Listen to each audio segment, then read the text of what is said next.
আচ্ছা, বর্ষাকালে অনেকেই আমাকে প্রশ্ন করেন যে জবা গাছে ফুল আসছে না বা কুঁড়ি আসছে, কিন্তু তারপর কুঁড়িটা ঝরে যাচ্ছে, পাতা হলুদ হয়ে যাচ্ছে, গাছ ব্রাউন হয়ে যাচ্ছে।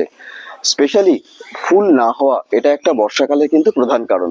তো এটার মেন সলিউশন হচ্ছে ম্যাগনেসিয়ামের অভাব হয়। বর্ষাকালে ম্যাগনেসিয়ামের অভাবের জন্য কিন্তু জবা গাছের কুঁড়ি ঝরে যাওয়ার একটা প্রধান কারণ। সেক্ষেত্রে আমরা কি করতে পারি?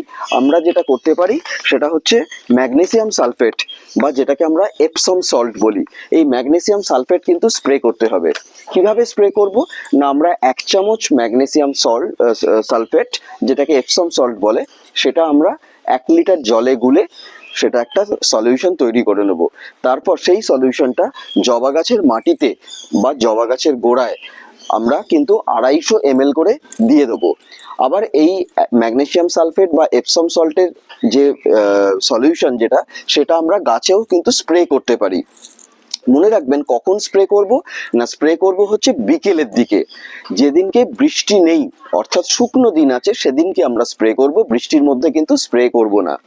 তাহলে দেখা যাবে এই যে ম্যাগনেসিয়াম সালফেটের অভাবটা কিন্তু যদি মিটে যায়, তাহলেই কিন্তু জবা গাছের কুঁড়ি বা জবা ফুলের কুঁড়ি কিন্তু ঝরে যাবে না, গাছ সতেজ হবে, ফুল আসবে, মোটা শক্ত হবে।